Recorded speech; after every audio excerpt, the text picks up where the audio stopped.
हाय everyone. तो according to CRISIL's report, historically India में real estate लगभग 6% से ग्रो किया है।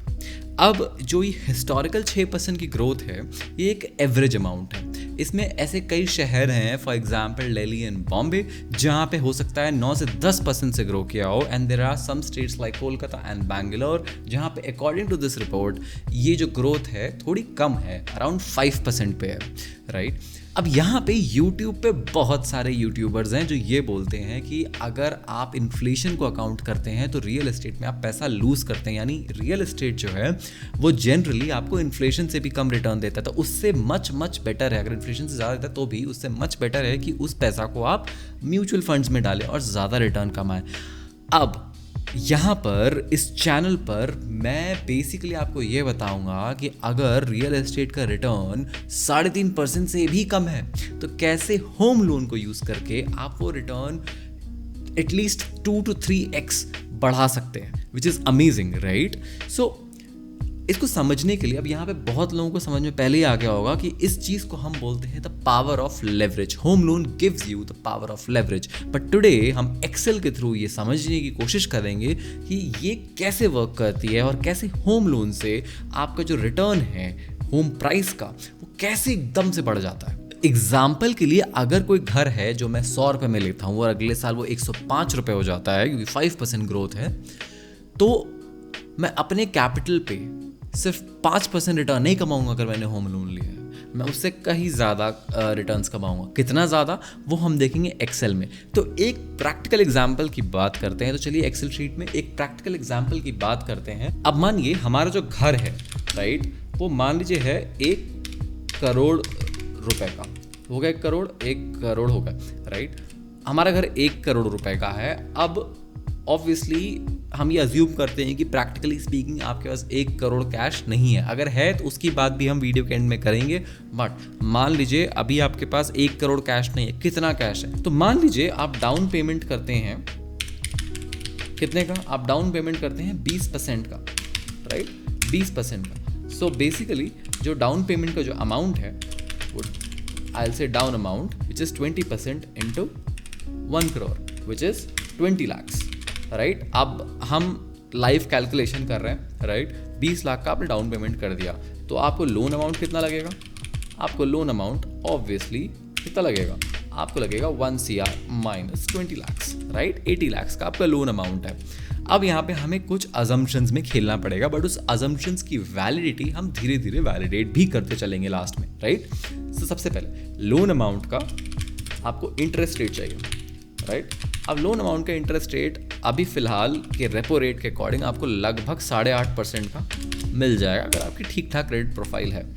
यहाँ पे एक इंटरेस्टिंग चीज़ क्या है? इंटरेस्टिंग चीज़ ये है कि आपको पता होगा अगर आप होम लोन बेसिकली लेते हैं तो आपको इससे बहुत सारे टैक्स बेनिफिट्स मिलते हैं, राइट। अभी हम उसको अकाउंट में ही नहीं करेंगे, राइट। अभी हम टैक्स बेनिफिट्स को अकाउंट ही नहीं करेंगे। हम एक चीज़ और अकाउंट नहीं करेंगे रिटर्न्स में। शुरू के लिए हम जो रेंटल इनकम आपको मिलेगी वो भी अकाउंट नहीं करेंगे। क्यों नहीं करेंगे? क्योंकि बहुत सारे लोग देखिए खुद के घर में रहते हैं, उस केस में जो रेंटल इनकम ऑब्वियसली आपकी बचती है, राइट, बट वो आप अर्न नहीं करते हैं। कोई बात नहीं, हमें आइडली अकाउंट करनी चाहिए, टू बी फ्रैंक, राइट। कई बार आप इन कंस्ट्रक्शन प्रॉपर्टी खरीद लेते हैं और उसमें आपकी रेंटल इनकम नहीं होती है, ठीक है। अभी के लिए आप मानते हैं कि 0 रेंटल इनकम होगी, right, for the tenure of the loan. Tenure of the loan क्या है, right? Tenure of the loan है 20 साल, correct. Tenure of the loan है 20 साल। अभी हम 20 साल की कैलकुलेशन करेंगे, लास्ट में हम इसको चेंज करके देखेंगे कि हमारे नंबर्स कैसे चेंज हो जाते हैं। Okay, fair enough, cool. तो loan amount 80 lakh, loan interest rate 8.5%, tenure is 20 years। Now a very significant assumption that we will do here is कि हमारा जो रियल एस्टेट का जो प्राइस है, राइट, रियल एस्टेट का जो हमारा जो घर है उसका रिटर्न्स क्या आएगा, right.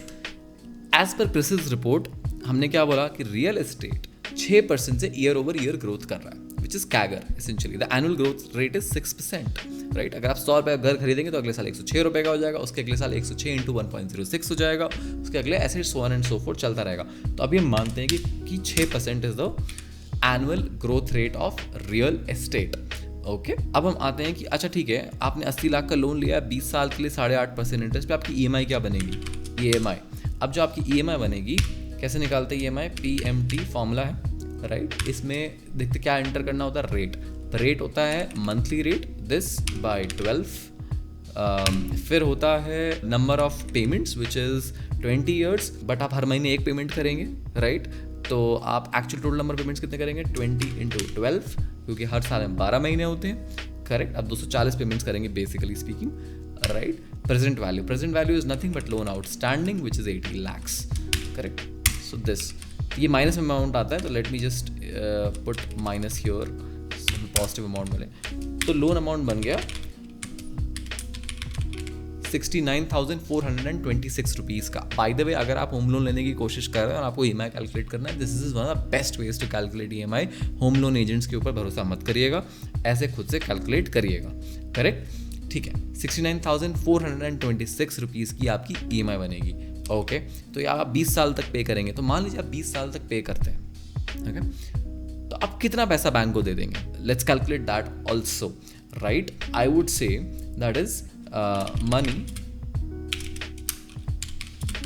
paid to the bank. How much money are you paying to the bank? You're paying 69,426 into 20 years into 12 months, because this is per month amount. So total speaking आपने 1.66 करोड़ अमाउंट आपने bank को दिया, तो आपने 80 लाख लिया और 20 साल के एंड में 1.66 करोड़ आप दे चुके हो, तो आपने लगभग 2x दिया, जिसमें 80 लाख 86 लाख आपका इंटरेस्ट होगा, राइट। अभी तक मेक सेंस। यहाँ पे बहुत लोग बोलेंगे कि यार ये तो बहुत ज़्यादा इंटरेस्ट है, does taking a home loan even make sense, इतना एक्स्ट्रा पैसा दे ही क्यों रहा हूँ मैं। अभी देखते हैं क्यों दे रहे हैं, right. Money pay to the bank is 1.66 crore, ठीक है। अब मान लीजिए, क्योंकि हम रिटर्न्स कैलकुलेट कर रहे हैं, 20 साल बाद आप घर बेच देते हैं, ओके। 20 साल बाद जब आप घर बेचेंगे तो कितना पैसा मिलेगा, हम क्या अज्यूम कर रहे हैं, रियल एस्टेट के रिटर्न्स 6% है, राइट। तो sale of house after 20 years, ये होगा, आपका घर था 1 करोड़ का, राइट, और इसमें आपको मिलेगा 6% return to the power 20, correct. तो ये घर जो आपने 1 करोड़ का लिया था, ये हो जाएगा लगभग 3.21 CR का, ठीक है। तो ये 3.2 टाइम्स हो गया, करेक्ट। अब money pay to the bank 1.66 है, sale of the house 3.2 CR है, तो आपके पास बचा कितना, money left with you 3.2 CR minus 1.7 CR, आपके पास 1.54 CR। स्टार्ट किससे किया था आपने, आप लेके आए थे मार्केट में 20 लाख रुपए, जो आपका डाउन पेमेंट अमाउंट था, राइट। ये आपका जो डाउन पेमेंट अमाउंट था ये 20 लाख थे, और आपका जो 8.5% पे आपने 80 लाख का लोन लिया, राइट। आपका रियल एस्टेट 6% पे ग्रो हुआ, राइट। आपने जब 20 साल बाद अपना प्रॉपर्टी बेची तो आपके 1.54 CR आपके अकाउंट में था, तो आपके 20 लाख बेसिकली 1.54 CR बन गए 20 साल के बाद में। This is the power of leverage. But ये कितना रिटर्न हुआ, ये सोचा है कभी, इस पे हम बात करते हैं, कितना रिटर्न्स हुआ, राइट। अब इस रिटर्न को निकालने के लिए हमको क्या चाहिए, बेसिकली इसको हम बोलते हैं कैगर, और let's just call it annual returns. Annual returns का फॉर्मूला मैंने स्क्रीन पे लिख दिया है, ये पॉजिटिव और नेगेटिव वैल्यू के लिए थोड़ा डिफरेंट होता है। अभी खैर पॉजिटिव की हम बात कर रहे हैं, तो कितना एनुअल रिटर्न बनाया आपने, 10.7%, लगभग 11% के आसपास। निफ्टी 50 ने कितना रिटर्न दिया था आपको, निफ्टी 50 ने कितना रिटर्न दिया था, निफ्टी 50 12 से 15% का अगर देता है, तो माना इक्विटी म्यूचुअल फंड जितना नहीं बना, right, but around debt mutual fund से तो ज़्यादा बना। डेट म्यूचुअल फंड 7 से 8% देता है, राइट। सो आप अभी इसको भी हम वैसे बढ़ाएंगे, इक्विटी म्यूचुअल फंड तक लेके जाएंगे इस रिटर्न को, बट फिलहाल के लिए जो करंट सिनेरियो जिसमें आपका 8.5% का लोन है और जिसमें 6% का रियल एस्टेट रिटर्न है, इसमें जो आपका एनुअल रिटर्न बन रहा है, राइट, वो 10.7% का बन रहा है over 20 lakhs capital, because that is what you would have invested at that point, right. ये तो एक चीज़ हुई। दूसरी चीज़ जो मैंने इसमें अकाउंट ही नहीं करी है वो ये कि इसमें आपको टैक्स बेनिफिट मिलता है, राइट, अराउंड 2 लाख तक का टैक्स बेनिफिट मिलता है जो आप इंटरेस्ट पे करते हैं उस पर। दूसरा, इसमें तो आपका जो रेंट आएगा महीने का वो तो मैंने गिना ही नहीं है, वो गिनूंगा तो ये रिटर्न क्या हो जाएगा, चलिए उस पर भी एक बार बात कर लेते हैं, राइट। तो वो गिनने के लिए हम यहाँ पे एक अजम्पशन और करेंगे, बहुत ही वैलिड अजम्पशन होगा वो, which is the about the rental yield. So what is rental yield? Rental yield basically ये होती है कि percentage of the house price जो आपको रेंट में मिलता है। तो एनुअल रेंटल यील्ड 2 से 2.5% के अराउंड होती है, यहाँ पे हम 1.5% मानते हैं, ठीक है। 1.5% मतलब रेंट कितना हुआ, एनुअल रेंट हुआ आपका 1 करोड़ की प्रॉपर्टी पे आपका एनुअल रेंट हुआ, राइट। 1.5% इंटू, ये वैलिडेट करने के लिए कर रहे हैं बस, into 1 crore which is 1.5 lakh रुपए साल का रेंट, विच इज महीने का 12,500। अब आप मुझे बताइए, अगर 1 करोड़ की प्रॉपर्टी आपको 12,500 महीने का रेंट मिलेगा, बिल्कुल मिलेगा। 25-30 हज़ार मिल जाएगा अगर आप जहाँ रह रहे हैं आपको पता है आप कितना रेंट दे रहे हैं और उस प्रॉपर्टी की वैल्यू क्या है, करेक्ट। तो रेंटल यील्ड 2-2.5% पे होती है, हमने यहाँ 1.5% लिया, राइट। अब ये रेंट होता है, ये भी महीने के साथ साल के साथ इंक्रीज करेगी जैसे जैसे प्रॉपर्टी बढ़ेगी। तो इस बार प्रॉपर्टी 1 करोड़ की है, अगले साल 1 करोड़ 6 लाख की है, तो 1 करोड़ 6 लाख का 1.5% आएगा, राइट।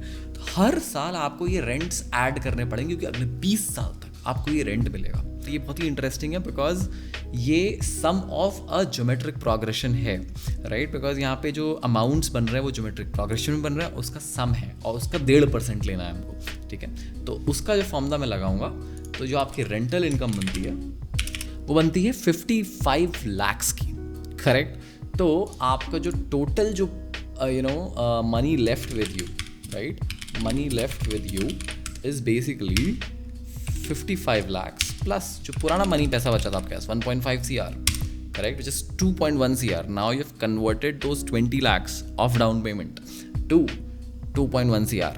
तो इसमें जो आपका एनुअल रिटर्न बना, कितना बन गया sir? So if we consider the rents that we're receiving also, right, तो ये रिटर्न 10.7% से बढ़ के कितना हो गया? 12.5% आ गया ना निफ्टी 50 के पास, राइट। और ये हम रियल एस्टेट से अचीव कर रहे हैं, राइट। इसके और ऊपर एक लेवल जाएं तो हम डाउन पेमेंट कितना कर रहे थे?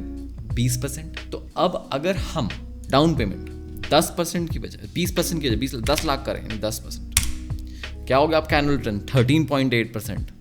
और आपका जो विद रेंटल रिटर्न कितना हो गया? 15.8%। मतलब ये तो मिड कैप को टक्कर दे रहा है, निफ्टी मिड कैप के रिटर्न्स को, right. Crazy, right, crazy.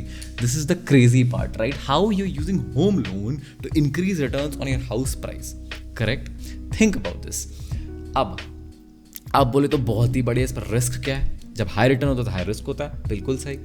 Risk देखते हैं, सेम चीज़ करेंगे, 10% down payment, right, 13.8% annual return और 15.8% with rents, right. What if your real estate didn't grow at 6%, it grow at 5%, right. आपका रिटर्न देखिए कितनी कम होता है, 13 पॉइंट समथिंग से 10.8 आ गया।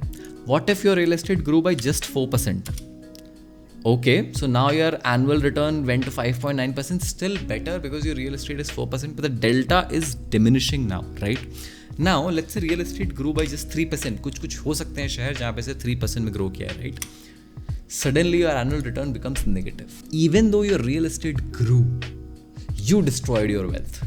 And not just in terms of inflation, you actually destroyed your wealth. This is the power of leverage. Leverage is a double-edged sword. इसको use करके आप बहुत ज़्यादा पैसा भी कमा सकते हैं और पैसे को बर्बाद भी कर सकते हैं, राइट। सो ये चीज़ समझना बहुत इंपॉर्टेंट है, करेक्ट, कि ये साइकोलॉजिकली कैसे प्ले आउट कर रहा है, मैथमेटिकली कैसे प्ले आउट कर रहा है। फिर से हम आते हैं यहाँ पे, राइट। रियल एस्टेट रिटर्न वापस से 6% पे जाते हैं, correct. This is the average real estate return that we have received across India. Again कुछ शहर में 9% भी है, 9% करेंगे तो क्रेजी रिटर्न हो जाएगा, 20% एनुअल रिटर्न आपको मिलेगा। वापस से 6% पे आते हैं, राइट। नाउ अगर हमें लेवरेज को 1 सेकंड के लिए समझना है कि ये काम कैसे कर रहा है, एक बहुत ही सिंपल एग्जाम्पल लेते हैं 100 रुपये लेके, ठीक है। मान लीजिए एक आइटम है जो 100 रुपये का आइटम है, ठीक है। 100 रुपये को आपको लेना है, तो आपने क्या किया, आपने दिमाग लगाया, आपने बोला यार मैं 90 रुपये का तो लोन लूँगा और 10 रुपये मैं खुद से लगाऊंगा, ठीक है। अब जो 90 रुपये मैं लोन लूँगा वो लूँगा मैं मान लो 10% पर एनम के इंटरेस्ट रेट पे 1 साल के लिए लूँगा, ठीक है। और जो 10 रुपये वो तो मेरा है, करेक्ट। 1 साल बाद वो जो चीज़ है जो 100 रुपये की आपने ली है उसको आप 120 रुपये में बेचते हो, ठीक है। तो 100 रुपये की चीज़ आप 120 रुपये में बेचते हो, अल्टीमेटली कितना रिटर्न बना आपका? 20% का रिटर्न बना, करेक्ट, उस चीज़ पे। सिंपल। बट अब आप देखिए आपने क्या किया, 90 रुपये आपने लोन लिया था 10% पर एनम इंटरेस्ट रेट पे और 10 रुपये खुद के लगाए थे, ठीक है, क्योंकि आपके पास 10 ही थे, करेक्ट, आपके 10 ही थे, राइट। आपके 100 होते तो आप उसके 10 यूनिट्स ले लेते, 1000 रुपये बात होती। अज्यूम करते हैं आप 10 ही थे। एक साल बाद क्या हुआ, वो 90 रुपये आपको बैंक को वापस करने इंटरेस्ट के साथ, करेक्ट। तो जो आपने 90 रुपये का लोन लिया था और 10 रुपये खुद के लगाए थे, एक साल बाद वो 90 रुपये और 10% विच इज 99, मतलब 9 rupees as interest you have to pay back, right. So at the end of year one you paid back 99 rupees. I'll do minus 99. You paid back 99 rupees. But then you sold that item for what? 120 rupees. तो आपको selling से कितना मिला? Plus 120. उसमें से 99 आपने bank को दे दी, बचा कितना? राइट, 21 रुपये बचे, ठीक है। आपके थे कितने? 10 रुपये थे। अब कितने? 21 रुपये। रिटर्न कितना हुआ सर? रिटर्न हुआ 110% का रिटर्न हुआ। किस पे? जो चीज़ 20% पे ग्रो करी है उसने आपको 110% का रिटर्न दिया है। क्यों दिया है? क्योंकि आप लेवरेज पे एक्ट कर रहे थे, राइट। अब ये तो बहुत ही बड़ी बात है, आप तो हर चीज़ पे कर सकते हैं? नहीं, हर चीज़ पे नहीं कर सकते। एक सिंपल सा एग्जांपल देखते हैं। ये 10 रुपये कम हो जाती है, 90 हो जाती। देखिए कैलकुलेशन कैसे चेंज हो गई। 90 होती, राइट, 99 आपको वापस करने पर आपके पास 90 ही है, तो -9 रुपीज़। स्टार्ट आपने 10 के साथ किया था, अब बैंक में पैसे नहीं बचे, 9 रुपये उल्टा उधार हो गया है। मान लीजिए आपकी जो चीज़ है ये 10% से ना गिर के सिर्फ 1% से गिरती, ठीक है। 99 में आप बेचते इसको। 90 रुपये आपने लोन लिया था 10% इंटरेस्ट पे, तो 99 आपको वापस करना पड़ता। 99 थे आपके 0%, मतलब चीज़ भले ही 1% से गई है, उसने आपका कैपिटल साफ कर दिया पूरा। This is why leverage is a double edge sword. और यहाँ पे हम बात करते हैं ये होम लोन जो है होम के लिए है, which is really an appreciating asset at the end of the day, right. Even it could appreciate by 1%, in which case home loan will at least make it 2 to 3% or 2%, whatever, right? So at least in that way destruction of wealth is not happening, right? But this is why home loan can be used to increase your real estate returns by X amounts, correct. आज हमने क्या सीखा? आज हमने सीखा कि जब कोई एसेट पे हम लेवरेज्ड होते हैं, यानी हम बैंक से लोन लेके रहते हैं, चाहे वो बैंक से हो, चाहे किसी और इंस्टीट्यूशन से हो, किसी और एंटिटी से हो, और वो एसेट अगर थोड़ा ग्रो करता है और लेवरेज से वो और ज़्यादा ग्रो कर सकता है। उल्टा भी ट्रू है, जब वो थोड़ा कम होगा तो लेवरेज से उतना ही ज़्यादा कम होगा, right. So psychologically speaking we should understand कि ये बिल्कुल भी डेप्रिशिएटिंग एसेट्स के लिए नहीं है, उसके लिए आप कभी भी ट्राई ना करें। और जहाँ पे पैसे की बात आती है, राइट, इसमें अगर आप बोलते हैं नहीं मेरे पास तो 1 करोड़ है, अब मैं क्या करूं, क्या मेरे को तब भी लोन लेना चाहिए? हाँ, बिल्कुल लेना चाहिए, क्योंकि 1 करोड़ के अमाउंट को आपको डिवाइड करना पड़ेगा, राइट। लेट्स से आपने 10 lakhs के 10 पार्ट्स में डिवाइड कर दिया, तो first 1/10th part which is 10 lakhs आपने लिया और उस अमाउंट से आपने एक करोड़ का घर खरीद लिया, डाउन पेमेंट 10 लाख रुपए करके, करेक्ट। जो बाकी 90 लाख है, लेट्स से आप उसको एक डेट फंड में डाल देते हैं, राइट, या फिर एक म्यूचुअल फंड में डाल देते हैं, या फिर एक हाइब्रिड फंड में डाल देते हैं जहाँ पे आपको 10% पर एनम का इंटरेस्ट रेट आ रहा है। So now you have maximised your returns. Why? Because lastly एक चीज़ और देखते हैं, डाउन पेमेंट 10% का था, एनुअल रिटर्न 13.8% है। डाउन पेमेंट 50% का, आपके पास थे 50 लाख, आपने डाल दिए। Annual return are just 7.6%, right. आपके पास 80% पैसा था, 80 लाख रुपए थे, अब आपका एनुअल रिटर्न जस्ट 6.4%। सो आपका जो रियल एस्टेट का रिटर्न है 6%, उसके अब नज़दीक आना शुरू हो गया, बिकॉज लेवरेज की पावर डिमिनिश होती जा रही है, बिकॉज आप लोन अमाउंट कम ले रहे हैं, correct. So if you have liquidity in your account to buy a real estate at a full price, ठीक है, उसमें भी from math stand point it makes sense to just take a home loan. हमने अभी home loan में tax benefits की बात नहीं की, उससे उसके रिटर्न्स और बढ़ जाएंगे। This is how the maths workout. यहाँ पे एक चीज मैं जरूर करूंगा, होम लोन से जो होता है वो है साइकोलॉजिकल प्रेशर, बट अगर आपने उस चीज को ओवरकम कर लिया तो it will reward you financially. Does that make sense? I think it does. By the way, ऐसे मार्केट और बिजनेस केस स्टडीज पे मैं इस चैनल पे काफी सारे वीडियोस बनाता हूँ। फिलहाल ही में एक मैंने वीडियो बनाया है जहाँ पे you will get to know the right investing strategy. हम लोग इतना दिमाग लगाते हैं भाई मार्केट ऊपर जा रहा है, मार्केट नीचे जा रहा है, उस पर ध्यान ही नहीं लगाना है। एक बोरिंग स्ट्रैटेजी जो एक स्मार्ट बंदा स्ट्रैटेजी लगाएगा, कहाँ बाय करना है, कहाँ डिप आ रहा है, उसके बराबर आपको रिटर्न देगी। अगर आप इंटरेस्टेड है तो इस वीडियो को क्लिक करिए। बाकी thanks for watching this video. Please like, share and subscribe. Thank you. मिलते हैं अगले वीडियो में।